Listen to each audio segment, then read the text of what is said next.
The Honourable Member for Saskatoon West. Thank you, Mr. Speaker. I am again asking the federal government to help provide safe, accessible and affordable transportation to the people of Saskatchewan. The Saskatchewan Transportation Company is an important issue for the people of my home province. Many people, particularly from rural and Indigenous communities, are unable to travel to see loved ones, to go to work, to go to school, to do business, or access medical care following the closure of STC and the pullout of Greyhound service in Saskatchewan. This is one of my last opportunities to press this government in the House before the end of Parliament, and so I'm doing what I've been sent here to do, to share the experience of my constituents, give a voice in Parliament for their concerns, and advocate on their behalf to get something done. Abigail Murphy, a woman living with a disability who cannot drive, stated, "The demise of STC has meant the demise of my independence and severely affected my self-esteem and my freedom to visit my family." Valerie Middleton said, "So now I'm almost a senior and there's no public transportation to get me to those increasingly frequent doctor's appointments. I don't see family anymore, and if I was able to financially, I would seriously consider moving to Saskatoon, but who can afford the rent there?" Michelle Kiss says the end of STC has hurt her environmental business that relied on STC to ship them parts. She said they now are making the 3 to 4 hour round trip to the city and back, costing paid employees hours and fuel, or keeping our equipment idle and jobs incomplete. It's inconvenient both ways. Many Indigenous women are forced to hitchhike and are facing violence or discrimination as a result. One driver said 2 women she helped were both recovering addicts who have, since December, been hitchhiking daily from a reserve to seek medical treatment. When they tried to access a medical taxi, they were refused because they were addicts. Marlene Bear picked up an Indigenous hitchhiker who was inappropriately touched by the driver, who later became aggressive when she refused his sexual advances. A stranded hitchhiker told CTV's Regina, "I'm stuck on the highway at Grenfell. I'm trying to get home for Christmas. I have minor hypothermia and almost died last night. Me and my dog are going to die out here, and it is only getting colder." These are the experiences on the ground.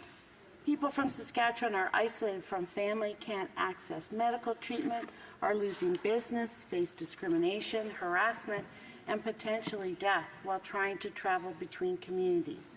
Many people hoped the Liberal government would be different. And for that matter, where are my Conservative colleague MPs from Saskatchewan on this issue? Not one peep from these MPs on behalf of their constituents. Neither this Liberal government nor Saskatchewan Conservative MPs are standing up for Indigenous women, seniors, and for people who cannot travel independently.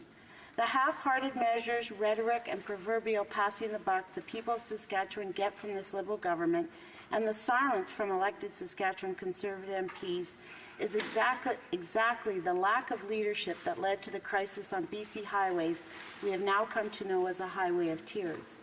Is that what it is going to take for governments and elected officials to take this seriously, a Saskatchewan highway of tears? Why is this Liberal government failing to stand up and work hard to provide safe, affordable transportation to the people of Saskatchewan like it has for people living in other provinces? Thank you, Mr. Speaker. Parliamentary Secretary to the Minister of Transport.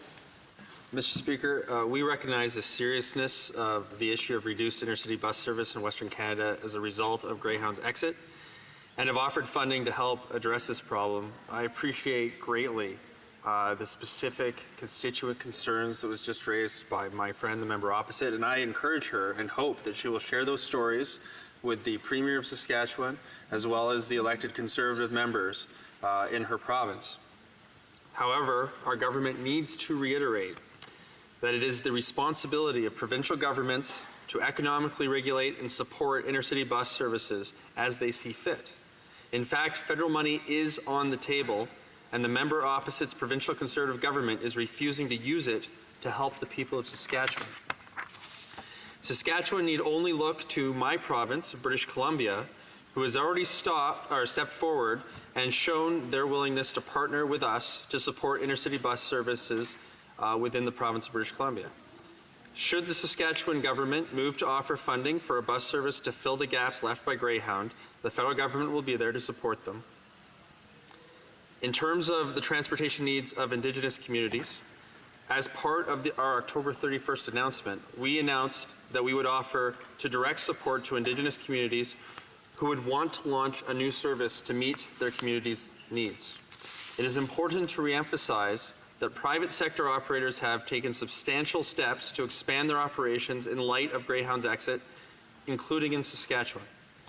While these companies may not be able to match Greyhound's service capacity overnight, we want to avoid crowding out private sector entrepreneurs that are working hard to expand their businesses and provide services to Canadians. Finally, we can assure you that we remain committed to addressing this issue over the long term.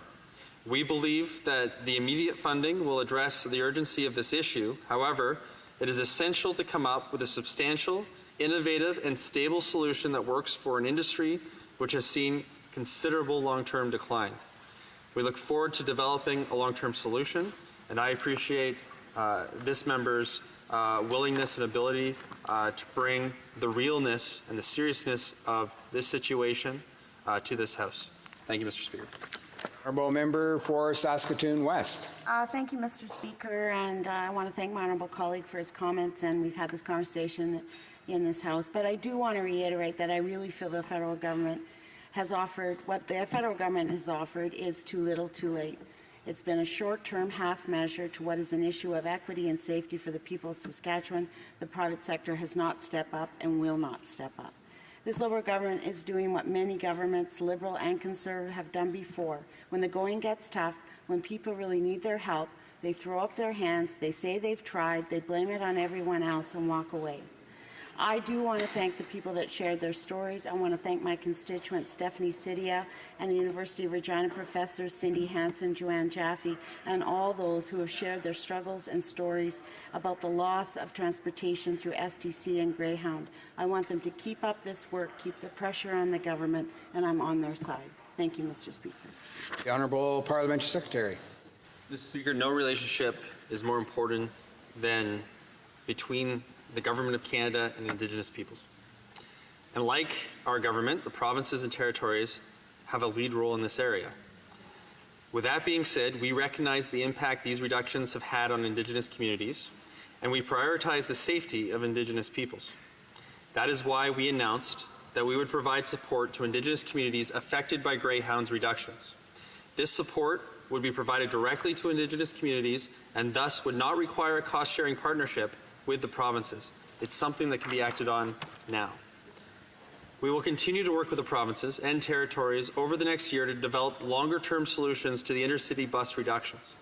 And we hope that this long-term approach, combined with the short-term funding, will respond effectively to Greyhound's reductions and demonstrate our commitment to ensuring that all Canadians have the access they need to transportation. Thank you, Mr. Speaker. The